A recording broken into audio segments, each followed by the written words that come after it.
बिस्मिल्लाहिर्रहमानिर्रहीम नहमदुहु व नुसल्ली अला मुहम्मद रसूलुल्लाह करीम। ये प्रॉब्लम पार्शियल डिफरेंशियल इक्वेशन की है।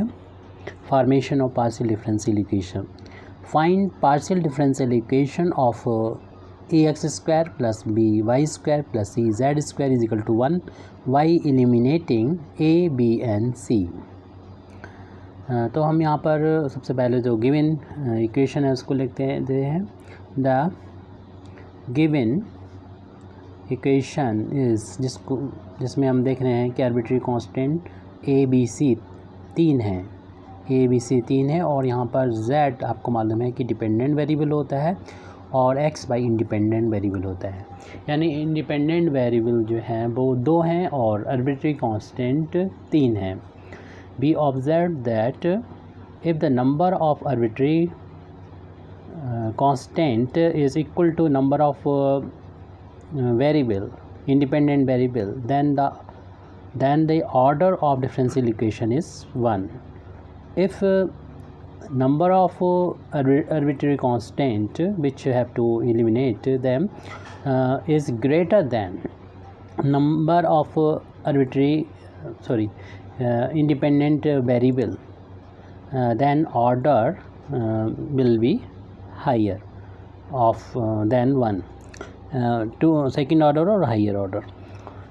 इसलिए हमें यहाँ पर देखना है कि अगर ज़्यादा यहाँ पर हमारे जो इंडिपेंडेंट वेरिएबल हैं वो x और y हैं और arbitrary constant A B C हैं, ए बी सी यानी आर्बिट्री कांस्टेंट ज़्यादा है, तो इस डिफरेंशियल इक्वेशन का ऑर्डर जो है वो 1 नहीं रहेगा, 1 से ज़्यादा होगा। जैसे कि अभी हमने बोला कि अगर इंडिपेंडेंट वेरिएबल जितने हैं x और y उतने ही आर्बिट्री कांस्टेंट हो a और b, तब तो ये इसमें फर्स्ट ऑर्डर का हमें डिफरेंशियल इक्वेशन मिल जाता। तो हम इस डिफरेंशियल इक्वेशन को फाइंड करने के लिए सबसे पहले इक्वेशन 1 को x के रिस्पेक्ट में, फिर उसके बाद y के रिस्पेक्ट में डिफरेंशिएट करेंगे। तो इसी चीज़ को हम यहाँ पर लिख रहते हैं। differentiating equation 1 with respect to x, और ये हमें डिफ्रेंशिएशन करना है पार्शियली हम लोग इसको डिफ्रेंशिएट कर रहे हैं। तो a कांस्टेंट है, बाहर ले लेंगे x स्क्वायर का, x के रिस्पेक्ट में डिफ्रेंशिएशन पार्शियली 2x हो जाएगा और x के लिए y कांस्टेंट है तो इसका तो डिफ्रेंशिएशन 0 हो जाएगा। प्लस सी इंटू में बाहर ले लें और z स्क्वायर का डिफरेंशिएशन, क्योंकि z यहाँ पर डिपेंडेंट वेरिएबल है और x इंडिपेंडेंट वेरिएबल है और हम पार्शियली डिफरेंशिएशन कर रहे हैं z स्क्वायर का with respect to x partially, तो हो जाएगा 2z, लेकिन ये x नहीं था इसलिए इसको दोबारा से z का x के रिस्पेक्ट में पार्शियली डिफरेंशिएशन करना होगा। राइट हैंड साइड में 1 है जो कि कांस्टेंट है जिसका डिफरेंशिएशन x के रिस्पेक्ट में हो जाएगा 0 के इक्वल हो जाएगा।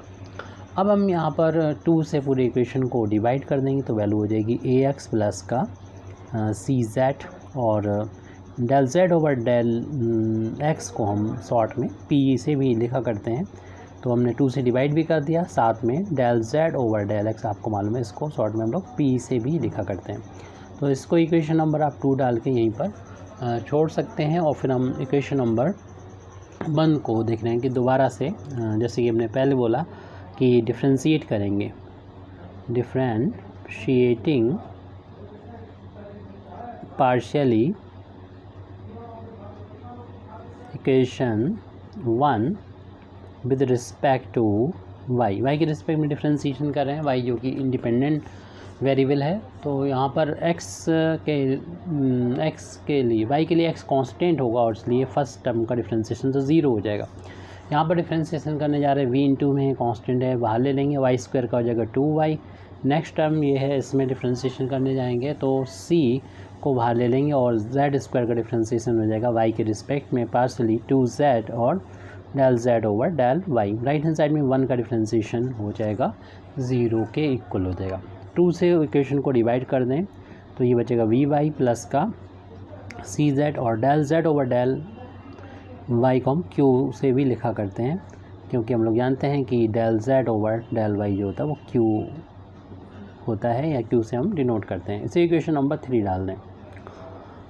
अब हम देख रहे हैं कि इक्वेशन नंबर 2 को अगर हम यहाँ पर y के रिस्पेक्ट में डिफ्रेंशिएट कर दें तो फिर हमको मिल सकता है आसानी से जो पार्शियल डिफरेंशियल इक्वेशन है जो हमें फाइंड करना चाहते हैं वो मिल जाएगा, क्योंकि इससे ये एलिमिनेट होता नज़र आ रहा है हमको। ए बी और सी जो बचेगा उससे डिवाइड कर दिया जाएगा।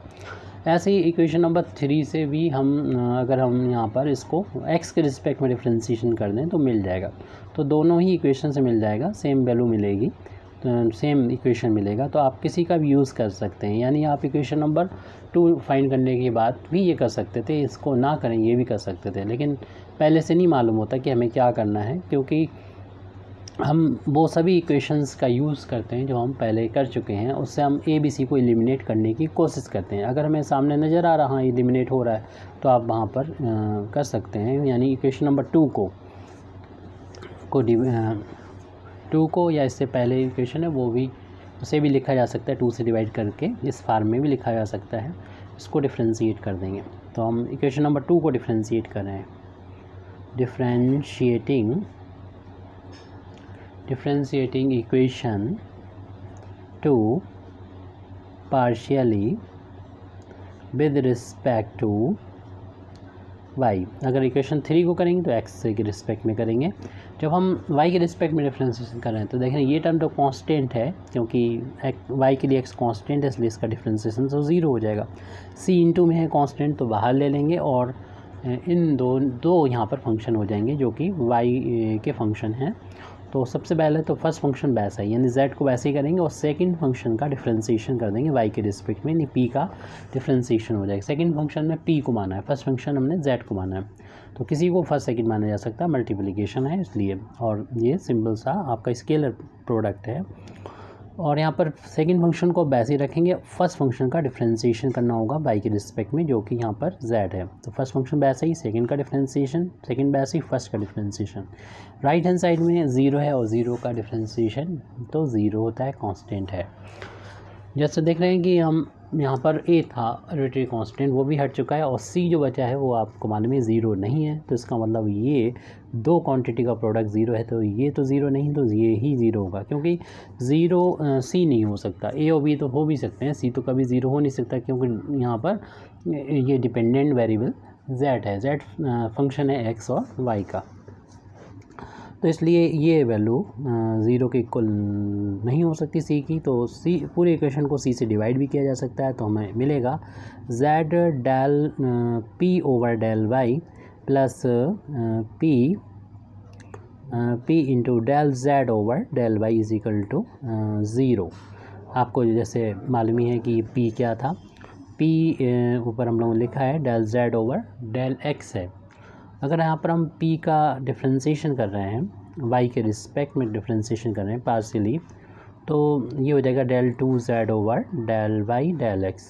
आपको मालूम है कि z चूँकि यहाँ पर कॉन्टीन्यूस फंक्शन होता है, उसके लिए आप del 2z over del x del y भी लिख सकते हैं, और इस वैल्यू को हम स्मॉल s से डिनोट करते हैं, यानी del p over del y की जगह पर s लिख सकते हैं हम। तो ये हो जाएगा z इंटू s हो जाएगा, और प्लस p इंटू, जैसे अभी हमने लिखा था कि del z over del y को q लिखा था, अभी भी यहाँ पर q लिख देंगे। इस तरीके से देख रहे हैं कि ये जो डिफरेंशियल इक्वेशन हमको मिला है वो सेकंड ऑर्डर का है, और इसमें कोई भी arbitrary constant a b c नहीं आए हैं, इसलिए ये कंप्लीट हमारा जो डिफरेंशियल इक्वेशन हमसे पूछा गया था कि पार्शियल डिफरेंशियल इक्वेशन बताइए ax² plus by² plus cz² plus 1 का, वो आ चुका है।